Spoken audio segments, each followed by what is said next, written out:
Alafia, I'm Dr. Gloria Latimore-Peace, host and producer of OmniU Presents the H3o-Art of Life Show.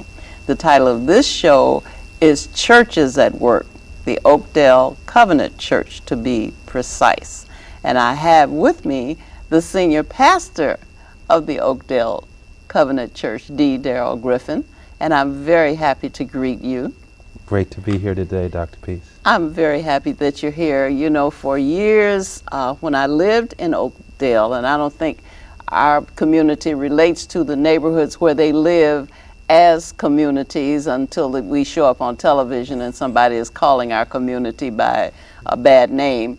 But Oakdale was a community where I raised my family. Oh, wow. Yes, and of course I was a member of the Oakdale church under Pastor Jemison. That's right. And then I moved away, and Oakdale moved away. Well, it didn't really move that far away, but it moved from where it was originally. And so from time to time, I've been able to come back and visit. I come to some services there for people who have deceased, who were friends and neighbors and a few relatives and so forth. And so I've kept up somewhat with Oakdale Covenant Church. But I want you to begin wherever you want to begin. And what I would like to do with this show is I want to show that the church is a social service organization as well as a spiritual organization. That there is work that the church does that is not just devoted to the spiritual progress and development of its membership, but it also is interested in the rest of the world, in the rest of the community. So you help me make that case. Yes, ma'am. Well, first of all, thank you again for allowing me to be here and to certainly share with you what we're doing at Oakdale. The church is definitely at work today, and particularly Oakdale Covenant Church. We're located on 95th and Vincennes. And the unique thing about Oakdale is I came to Oakdale about 12 years ago. And as you know, Oakdale was on 88th and Normal. Mm-hmm. And then Pastor Jemison, we relocated to where we are now at 9440 South Vincennes, which is on the corner there of 95th and Vincennes. We moved to that location in 1982. Our emphasis of our church has always been on youth and children ministries.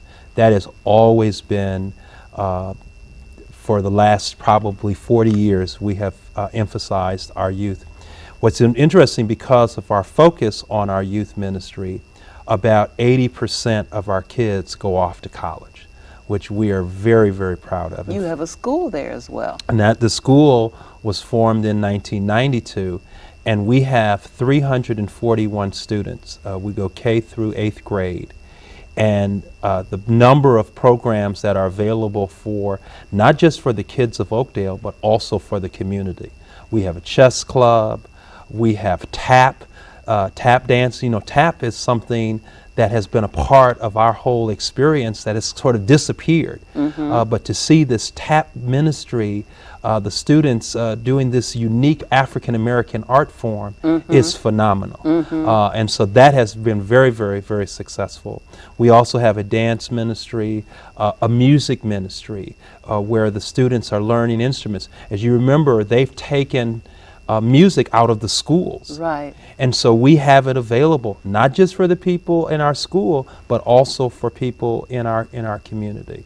We have basketball, baseball, all kinds of athletic pieces as well.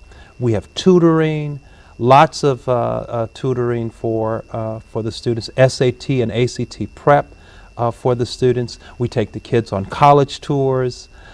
We sort of mentor them while they're in college all the way up to graduation.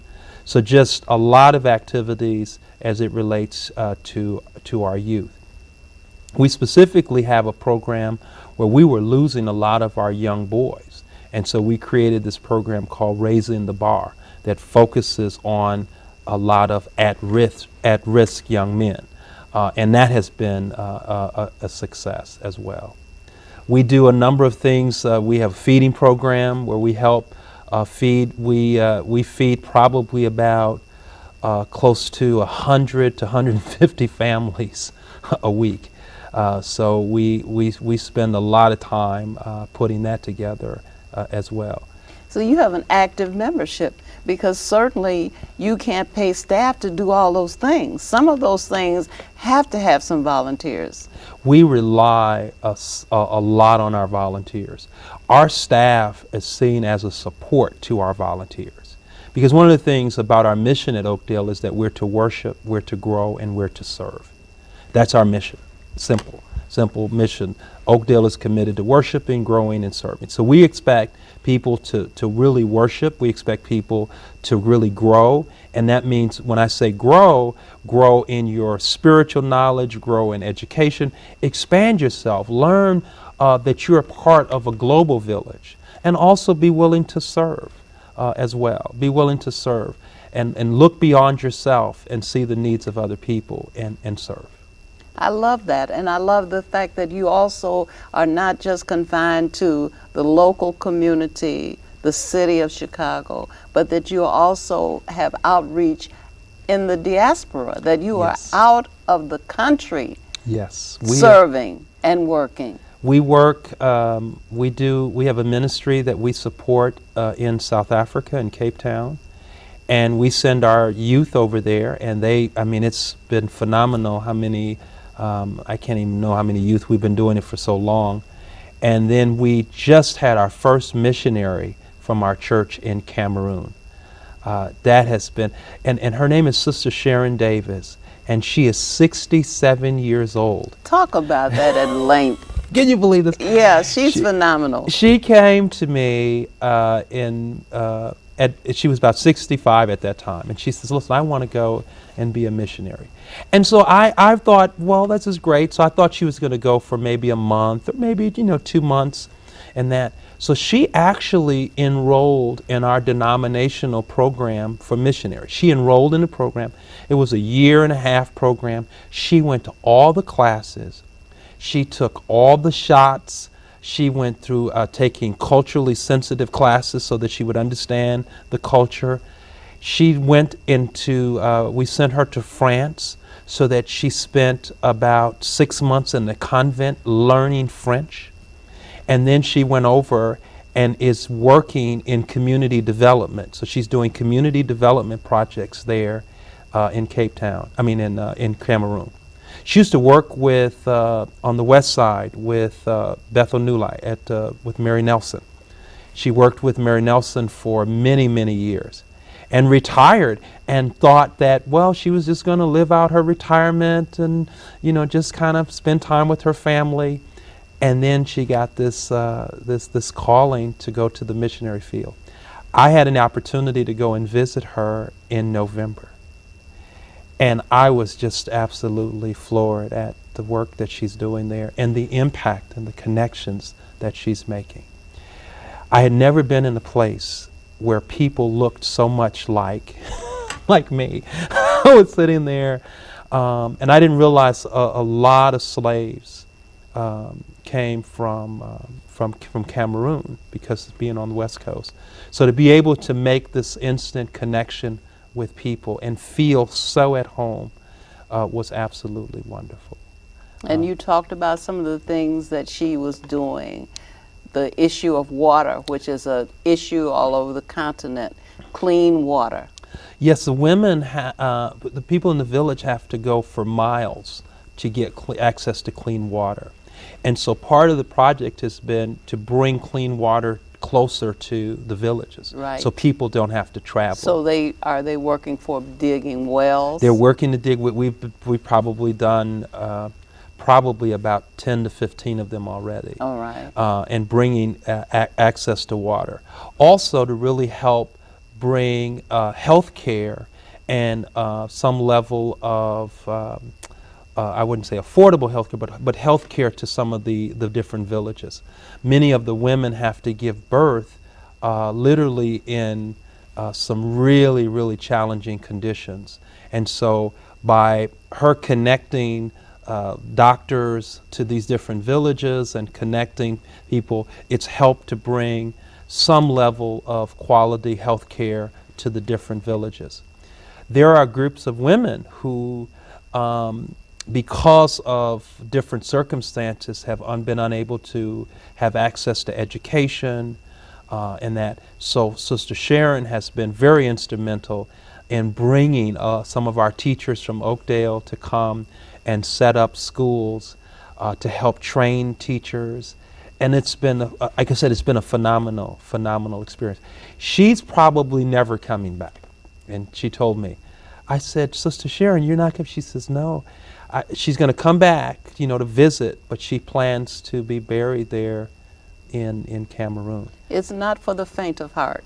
It's not, but you know what? She's a real inspiration. And I tell my congregation and every person I know that Sister Sharon has really given everyone a bad rap, because you can no longer say, oh, I'm too old, or I'm too this. If for someone to go to the missionary field at 67, really now no one has any excuse to follow their calling. That's what we're talking about.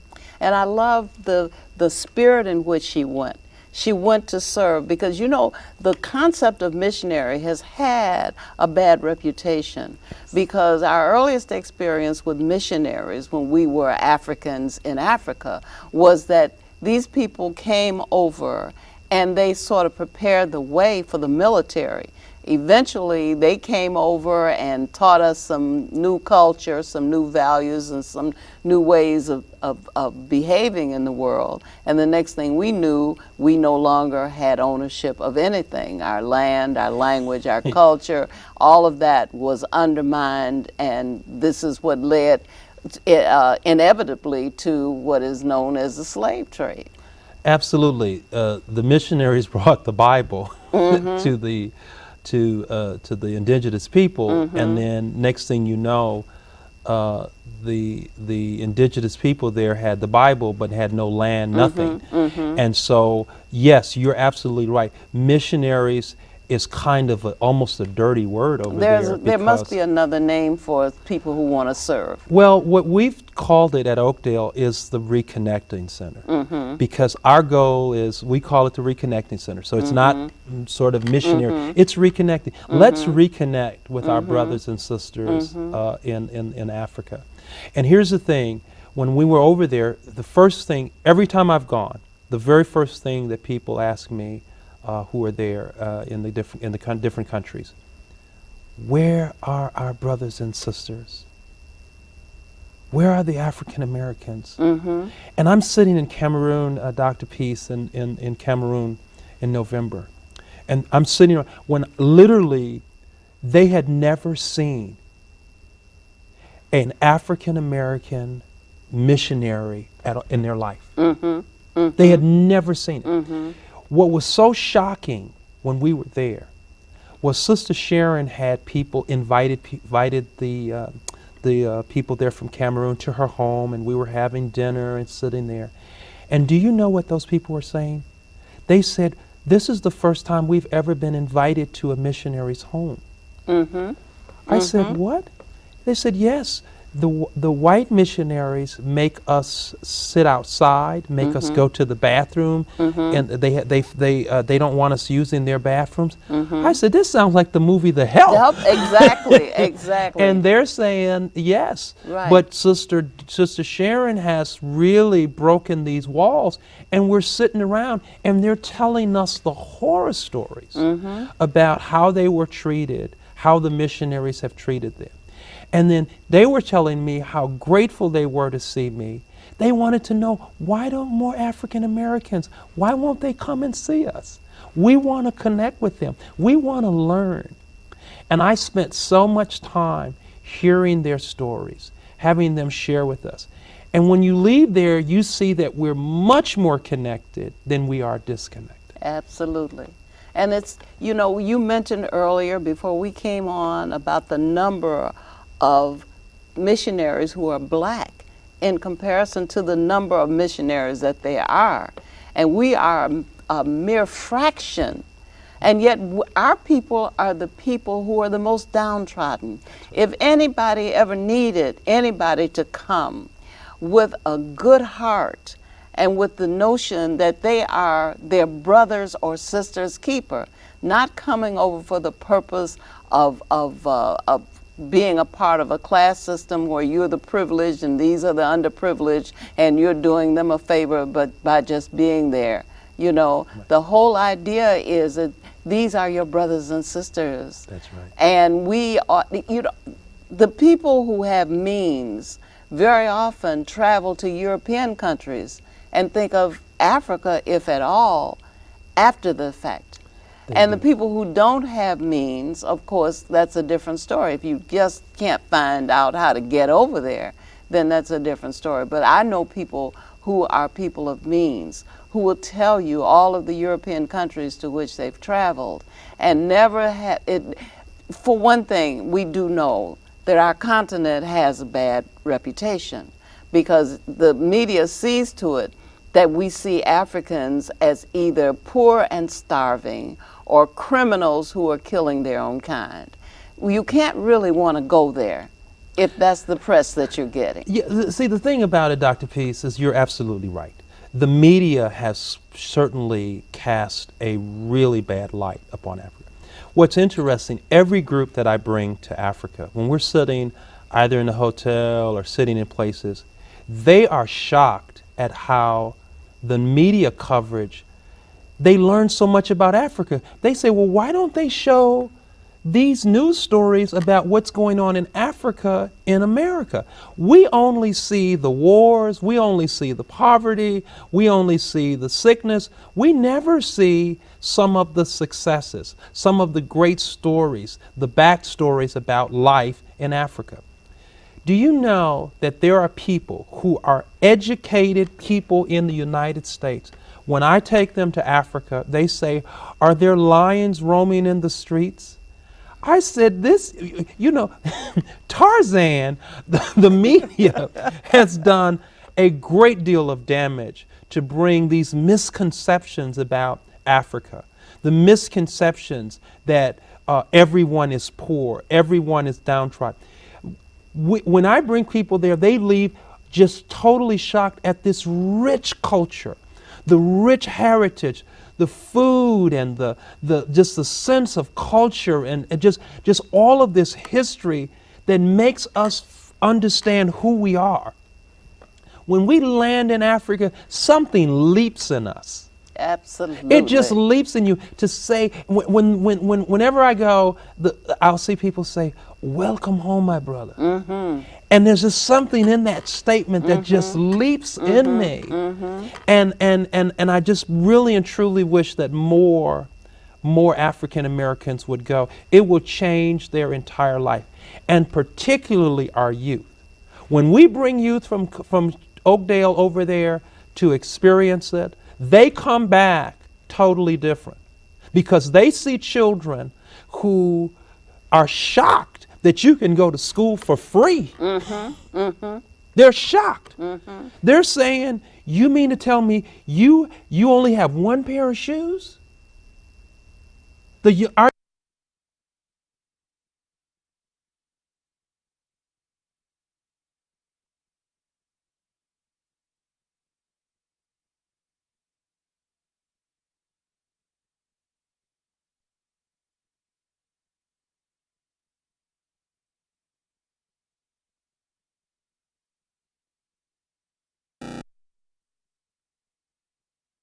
solution to all of this conflict that we see in our community. Our children have such a limited view of the world. The world is this tiny little spot in this community. It's, you know, this turf. You know, the world is vast. And if we can get our children out of these limited environs and get them to go where there are people who really have not only problems, but they have ingenuity. The thing that amazes me and makes me just feel, you talk about leaping, the pride that I feel when I went to Ghana after discovering that that's my roots. My niece went ahead and had the DNA done, and they found that tracing through my mother that we were from Ghana. Oh, wow. Well, fortunately, my daughter was already married to an American-born Ghanaian. Oh, wow. So that was just all the reason in the world to go home. So we went home. His family was there, so we weren't tourists. We were living among people, eating food, going to the market, and doing everything. But the thing that just makes you burst with pride is to see that they create everything they need. That's right. You go out, you're going through the streets, you see a casket store. Yes. They're making furniture. Right. They're making caskets. Every little stall has somebody's cutting hair in here, somebody's doing hair in there, somebody's making jewelry in here, somebody's cooking. Lots of people are cooking. Mm-hmm. The women are going back and forth with these huge containers getting water. Everybody is busy. Even the smallest children, everybody is busy.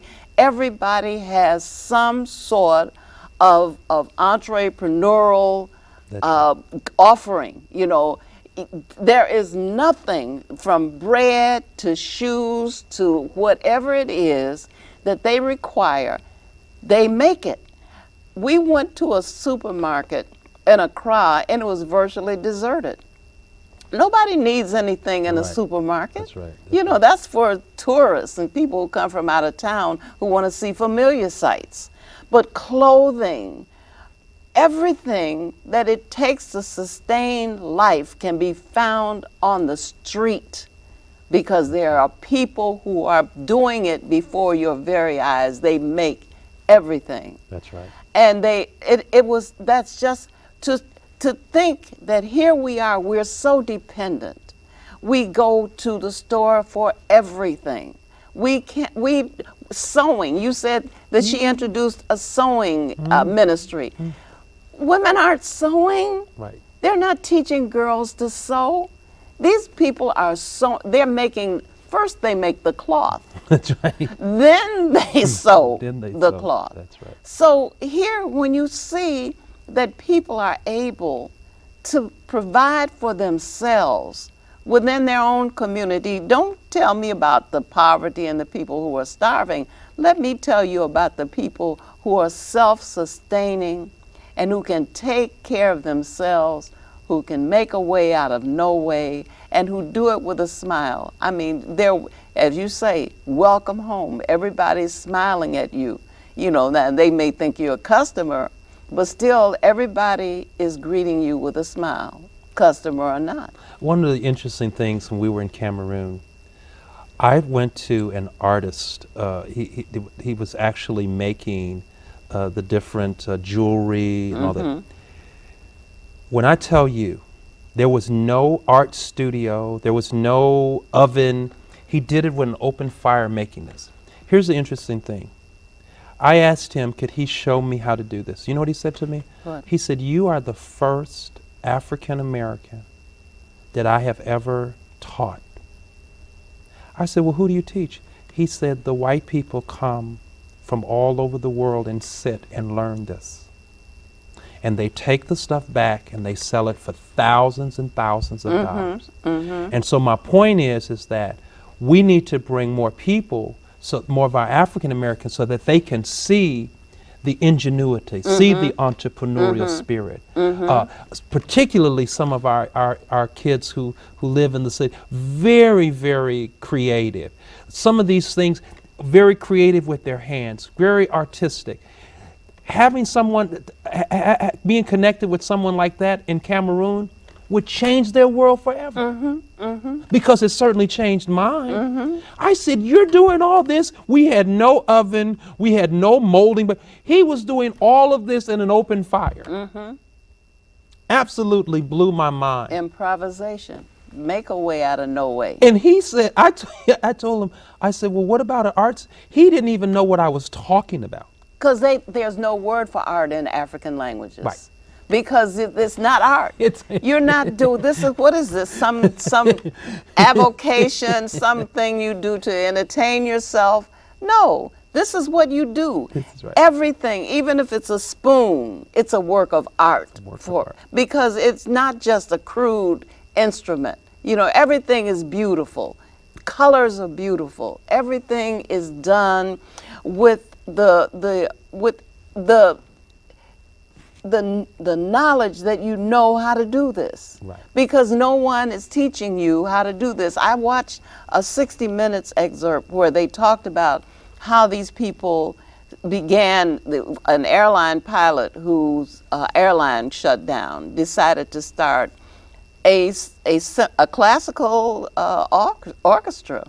So they gathered a few instruments, and then they found some in various places, resale shops and whatnot, and they were able eventually to come up with enough instruments for people to practice and so forth. And so they actually got themselves started playing classical music on these various and sundry used and hand-me-down instruments.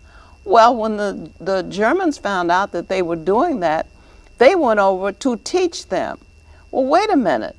If people are already doing, if they have taught themselves how to do this, what makes you think that they need you to come and teach them?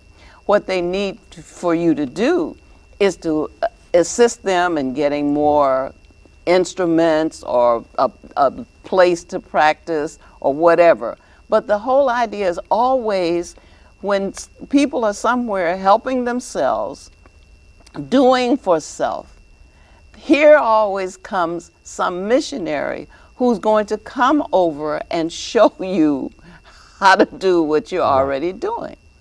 So when you said you went there and you were open to being taught, you had someone who could teach you because he took that from out of himself. Right. The thing that we were trying, one of the things that I loved about Sister Sharon was Sister Sharon always saw herself as a, you know, there in Cameroon, I'm here to learn. Mm-hmm. We had to get out of this mentality of us parachuting in. Mm-hmm, mm-hmm. And like Avatar. Right, right. Mm-hmm. And we're here to rescue this community. Mm-hmm. We're here to learn. Mm-hmm. And in the same way when our teachers come over, they're here to learn. Mm-hmm. What I told them, I said, it's better that we listen, because we can do much more with our ear than we can with our mouth. Mm-hmm. Because by listening, here these teachers are teaching in some of the worst conditions in the world, and yet they're producing scholars who are going off to these places. Shouldn't we be sitting there trying to figure out what they're doing, how they're getting the attention of children who are in the midst of the most challenging conditions, yet they're paying attention, yet they're doing their homework, yet they're doing everything? Shouldn't we be trying to talk to that teacher? Absolutely. And figure out what they're doing much more than we need to be sharing? So I just think that it's very much, that's why we call it reconnecting, because it is reconnecting with our brothers and sisters, learning what they're doing. I learn every single time I go. I learn much more than I give. Because as soon as we can shut our mouths and just listen and just observe, and I often say, I just want to shadow you for the day. Just let me just go through your world. Let me go to the market with you. Let me hear, let me just ask questions. Why do you do this? That has been such a rich experience for me. What's it like at night when you come home from the farm? Let me go with you. Let me sit in your home and let me just see what you do. And people are always amazed that we want to do that, because missionaries want to come and they want to, change what they're doing, tell them what they're doing is wrong, or show them this other way. And we're here to learn. They want to impose a value system. That's right. on people. African people were the first people, and we're millions of years old. Right. So we did not get this far being foolish. That's right. We obviously had to know something to stay on the planet. So just give us an A for longevity, or A for experience, because we have long history on the planet. That's right. And for you to have the sensitivity to always make that point, and I'm sure you're doing that all the time, is listen. You know, let the people speak to you, let them tell you, because there is something that you can learn from them. Right. You know, we're not doing so very well where we are, as you point out. You know, we have schools closing every day, and some are on the list, you know, for Right. the possibility of, you know, of being closed sometime in the future, and so forth and so on. If you, as you point out, if you have people in conditions that for most of us would be intolerable, because, you know, it just, we, you know, how could we stand it? But I'm old enough to remember during the summers going home in the South. I could remember that school would start, and there was a one-room schoolhouse with benches in it, and there was a different grade seated on every bench, and there was one teacher. Yeah. And the teacher taught every grade. Now, out of that came people who went to college. They did. People who became doctors, people who became teachers, people who became everything that could work in the black community, because the white community was not welcoming us, even though we were educated. They were not welcoming us to come into their schools and teach their children, or to come into their communities and treat their sick people.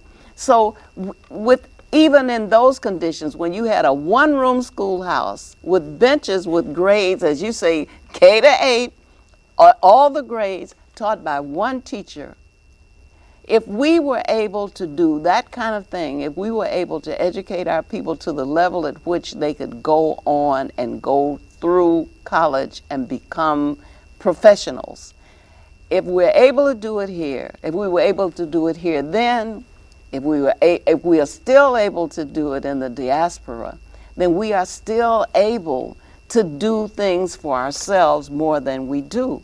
And that's why a church at work in a community is so important, because if people show up there, they can get to do something that will benefit the community, and we won't be on television every day with somebody telling us about the latest crime committed in the community. Well, let's go. The thing that we need to do is let's go back to our roots. Okay. Remember, hospitals were started by where? Churches. Schools were started by Right. churches. Burial societies. Burial societies. All of the social services that we see there, they weren't started by governments. Of They course. were started by churches. And many of the things that have our black colleges, our hospitals, all of those things were started by people of color. Many of these individuals did not have even the educational level nor the economics that we have today, yet they were able to start. Mary McLeod Bethune-Cookman, to start Bethune-Cookman College Yes. with $5. Yes, I mean, yes. and to see this, Booker T. Washington. I mean, we could go on and on with these. I'm a graduate of Morehouse College. You know, these schools were started by people of color. So the thing of it is that we have it within us. Right. My dad, just like you said, my father and my grandmother would tell me. My dad said, I learned to read and went to school in a one-room schoolhouse. And he always joked. He said in our book, the president was still Abraham Lincoln, because we had the old book. school books, He right? said the president. And yet he came out, you know, and with a great education. My grandmother went to Talladega College and came out of a one-room schoolhouse. So we have the capacity within us. We have to stop enabling ourselves as well. But we've got to remind each other. That's why shows like you're doing, your statements, your testimonies, reminding us of our great heritage, so that we could begin to go back into ourselves and say, we can do this. We can do Pastor Jemison, the person who started our school in 1992, Pastor Jemison was not a college graduate. He didn't go off to these elaborate schools, but he knew the importance of education. and put together the school. He pulled the teachers together and said, we can create this school as a ministry to this community. And this school educates 341 students. We keep the tuition as low as possible because it's a ministry for us. It's not a money maker. It is a ministry. Right. Because our belief is if we can educate, empower, and transform a child, they can change the world. Absolutely. And you never know which child. You never know. And I believe that if we just, if we as churches, if we would go back to our roots, we've done enough Women's Day, we've done enough, pastors' anniversaries, and all, we've done enough of that. If we can do and go back to what we actually started, and that is back to starting our schools. Do you know Oakdale and a few other schools are the only ones that still left? I know. Oakdale has a waiting list because we don't have enough spaces. So in other words, the demand is there. Right. And we need to go back to our roots. We need to get involved in our community. I go to the block association. I'm involved in our community. We need to do that because they need to hear our voices. When you go to the community meetings, it's probably 10, 15, 20 people there. And many of them, when we go as clergy there, they're so glad to see us. They're so happy to see us. And they would be willing to do whatever needs to be done to save the community. But I'm just saying we need to go back to our roots. You're absolutely right, because the church originally was an omni institution. It met all the needs in the community. And I know this because my father was a farmer and he lived on a farm. And luckily, he lived on a farm for all his life. And I was able to go back and forth there, even though my mother left there and moved to the city because farm life was harder than she wanted to, a harder life than she wanted to maintain. But I remember that the church, they built the church. Every house in that community was built by the people in that community, and they built the church, and they built the school. That's right. And the cemetery was in back of the church. So when somebody died, they were funeralized in the church, and then they were taken right down the road to the cemetery, which was in back of the church. This was a self-contained community. Segregation, whatever you want to call that. It was a self-contained community because people could take care of themselves and they could take care of each other.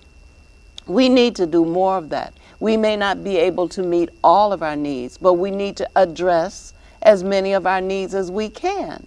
Right. And we can address a lot more of our needs if we work together.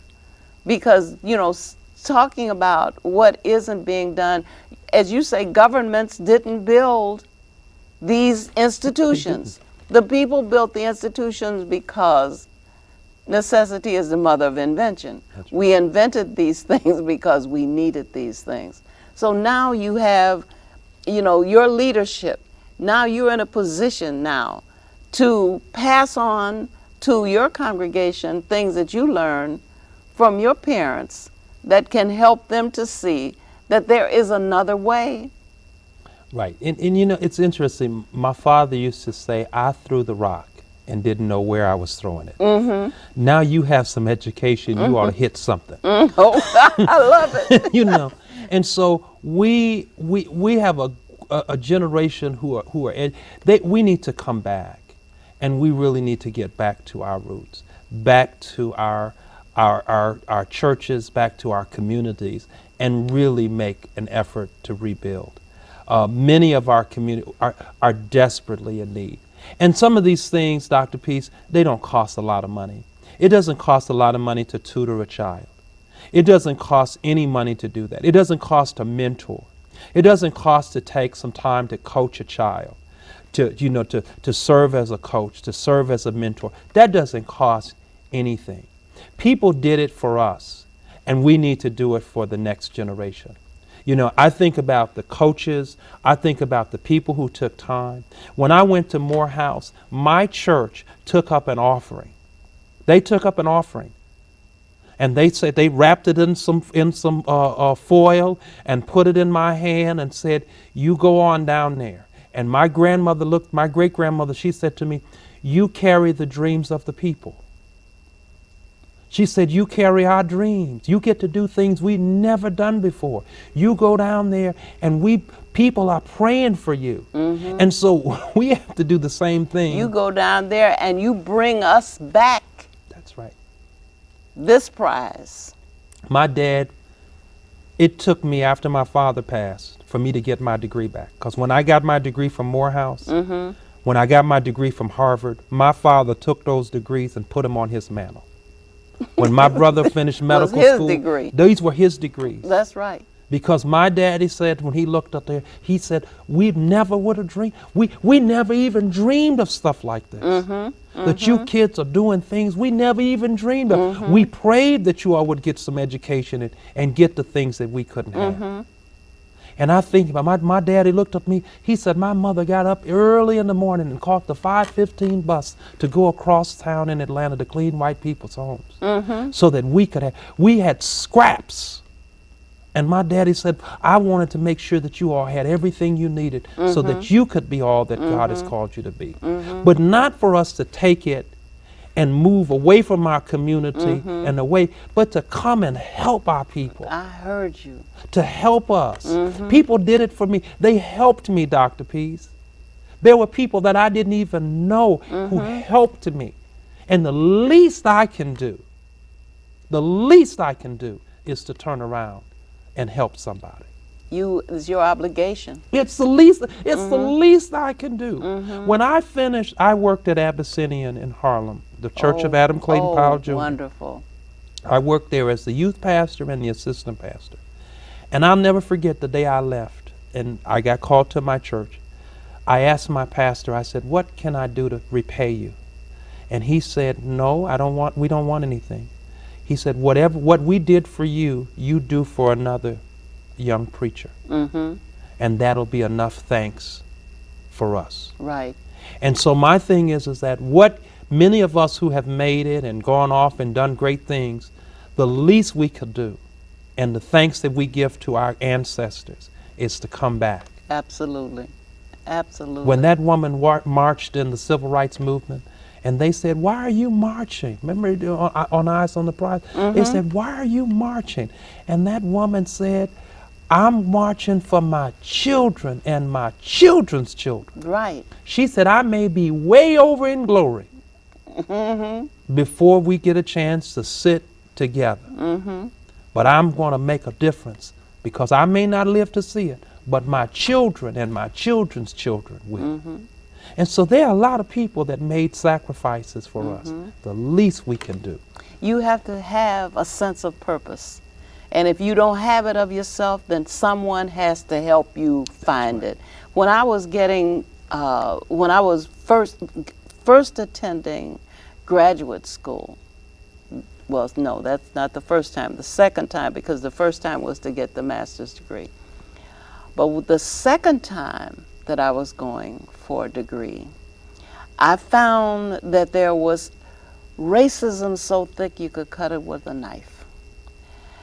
And I didn't have to take that. That was my attitude. I don't have to take this, because I was already a certified teacher in the public schools. I already had 2 degrees. I didn't necessarily need another degree. I didn't have to go through that. And a friend of mine said, "Yes, you do, because you have to do this for us." That's right. If somebody hadn't told me that I was going to get our degree, that it was not my degree I was pursuing, I was going for us. That's right. You couldn't have bulldozed me out of that school. There was nothing that you could do. I went back, and I had fallen out with the chairman of my dissertation committee in the very first class, because he had said something unfortunate. He had said that black people were educationally sick and that a prescription needed to be written for them. And I was so enraged at that statement that I took him on. And I talked about the I stood and talked about the sick institutions, and I don't know what all I did, but I was not supposed to be there after that. But I think it made a difference because I think this person probably had been doing that forever and a day without ever being challenged. And the fact that I challenged that notion that there was something inherently wrong with black people academically meant that it caused him to reflect, and he was a very great help to me throughout my time. But I'm telling you, that kind of thing was a turnoff to me, and I thought, I don't have to take this. But you do. You have to take this. Yeah. You have to struggle. You have to do whatever you can, because if you can get something that will help your people, if you're working in the big house and you can pack a little something in a napkin or now in some aluminum foil and bring it home and feed the children in the evening, you know, if you are somewhere that you can access something that is needed and you access that and bring it back, in your case it's the education. That's right. You know, your father, your parents did not expect, they did not know what to expect, because that was quite a bit to hope for. But you went and you got that and you brought it back for them. And wherever they are in the universe, they are still smiling. Oh, yes. And that's what I'm saying. This is why we have to tell our history. Mm-hmm. We have to tell the story. Mm-hmm. Because a lot of times we just don't know. We don't know. And particularly people from my generation and younger generations, they don't know. They don't know. All they know is grandma and them came from Mississippi or they came from Alabama. Mm-hmm. That's all they know. Mm-hmm. But they need to walk through and hear some of these stories, mm-hmm. and see the level of ingenuity and the level of entrepreneurial spirit that was in our family, that's in us. Mm-hmm. Still. It's still in us. Mm-hmm. And as soon as we're given an opportunity, you know we excel. Mm-hmm. Give us an opportunity in any doctoral program, any master's program, any undergrad program, all of it. I wish that we would spend more money on education as we do on March Madness and basketball and football. Mm-hmm. Because we excel in those things because what? We invest in those things. We invest in those things. Mm-hmm. And we need to invest. We need to begin to invest in that education. You know, Oakdale should not be a novelty. Mm-hmm. Urban prep in Inglewood should not be a novelty. Mm-hmm. We should have these waiting lists. We should have these. They should be all over. Mm-hmm. You know, because we have so many kids who are in need. And public education, we need to step up, mm-hmm. and help to improve public education so that everybody is not going to Everyone is not going to a charter school. Everyone's not going to a Christian academy. Everyone's not going to a private school. Believe me, Pookie's going to public school. Mm-hmm. Mm-hmm. And so why do we keep draining the resources so that he can't get a quality of education in a public school? Right. So these are things that just really burden me, and it should burden all of us. And the church has to be the catalyst, because it's always been the catalyst in our community. Right. We have this responsibility, mm-hmm. whether we like it or not. We have to do this. And you are doing a very fine job. And you have also a substance abuse ministry. Oh, yes. Yes, because a lot of our people are in trouble. Yes. With respect to the inundated communities. You know, we don't have, to my knowledge, we don't have meth labs, the labs that are creating the drugs. We're not creating the drugs that our people are getting Well, we abused are. by. Yeah, we are. You know, Okay. Dr. Peace, it's sad to We say. have meth labs now in our community? We have it all now. Oh, we have it all Please, now. yes, Okay, so please. we are very And involved. my youth pastor, who I hope one day you have on here, Okay. my youth pastor used to be a gang leader. All right. And came to faith, went back to school, went to Moody, and got his master's at North Park University. He's our phenomenal youth pastor. But he has helped me to see Okay. just the level of drugs in our community. For example, a lot of the cleaning products the kids are now using and abusing. Okay. So here we are, you know, you and I thinking that we're keeping our children and grandchildren and all that safe, and yet right under our kitchen cabinet are drugs that they're using to abuse. Cold medicine, right in your medicine cabinet. All of those things are being abused by our young people. They're ingesting those things, and they're getting high off of these everyday products. Meth labs in our community. In our community. Well, now that surprises me. You see, You know, I was not prepared for that. In our community, you know, so a lot of these things are going on right in our community, and so the church has got to be. Now we can't be all things to all people, you know, and I don't ever knock a church that's doing their calling. I know our calling is education. But maybe another church's calling might be a stronger substance abuse. Maybe another church's program might be dealing with the food pantry of hunger. Maybe another one would be the one who deals with the violence in our community. You know, but we should work together and not knock each other. Absolutely. Because see, the gifts God has given me and given us at Oakdale to look at this aspect of education is what God has given us. He didn't give it to me to chastise another church for not having a school, as much as we are supposed to be in support of each other, not in competition with each other. Absolutely. And denominational lines should not be a barrier to the unity on behalf of the community, because at the end of the day, that's where we all live. That's right. So if we're all there, you know, and you got this sign on your building and this sign is on that building, you're still a part of that community and still affected by what goes on in that community. Absolutely. And I'm glad that you do have you do address. You have a prison ministry. Prison ministry, mental illness. One of the things, Dr. Peace, I want to mention to you, one of the big ministries at Oakdale is our support group for family members who suffer from mental illness. I went to their meeting, and I looked at the meeting, and there were 4 people there. So I said, wow, you don't get a lot of people? She said, no, 4 people come to the meeting, but I get 50 people calling me every week. Because mental illness is a real serious problem in our community that's covered in shame. Right. You're absolutely right.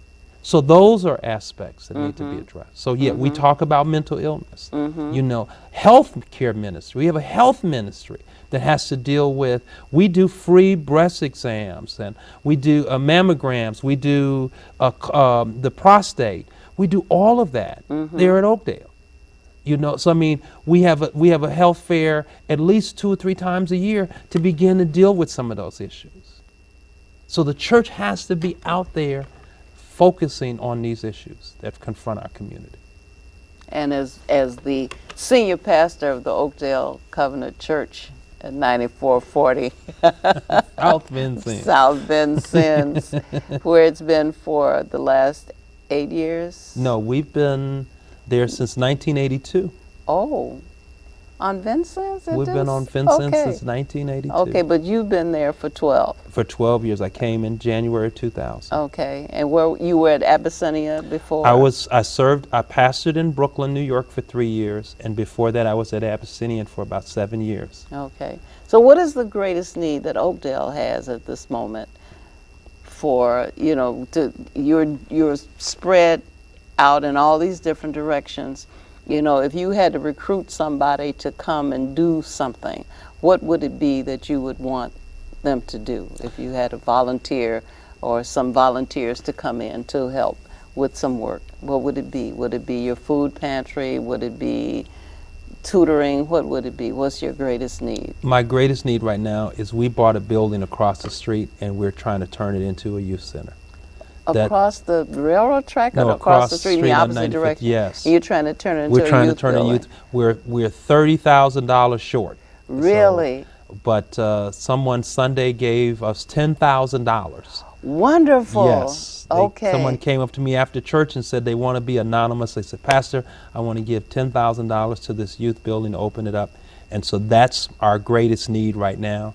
Also, to volunteer in the youth ministry is always a need. We're always in need for baseball coaches. We need coaches for our baseball team. We're always in need of that because you have so many students, so many kids who want to play. We need to be able to break them up so that they can be able to practice. So you need a lot of coaches. We always need any levels of assistance in our school. The school always needs volunteers to come and help in any way, shape, or form. Okay. Well, I'm very happy that you came and that you were able to help us make the case that the church is not sitting in the community as a fortress, but it is actually, it has a door that opens and closes. Yes. And people who come in and out of it who do good work here and also abroad. I'm so happy that you were able to join me finally, Pastor. Thank you so much. I wasn't sure that you were ever going to be able to clear your schedule, but I understand that you're a busy man, and you're busy doing some good work, and I congratulate you for it. Thank you again for allowing me to be here and to showcase what our churches are doing. Many of our churches in our community are doing great work, and yet they don't always get the publicity for it. I know, and sometimes the publicity that we get is so focused on one or two churches that it appears that the rest of the churches are just buildings where people come, that people use on Sundays, and then they go home the rest of the week. I'm sure that you have other services. You know, you would be remiss if you didn't mention some other. You have two services on Sunday. Yeah, we have a 7:30 and a 10:30. And then you have a Wednesday. Wednesday night at 7. Okay. Just lots of activity. It's right. There's always something going on at Oakdale. Okay. It seems like 7 days a week. 24/7. Oh man, always okay. something. What's the phone number? 773-779-9440. 779. You got the same phone number that you have address. As the address, right. 779-9440. And they can go to oakdalecov.org. Oakdalecov.org. I think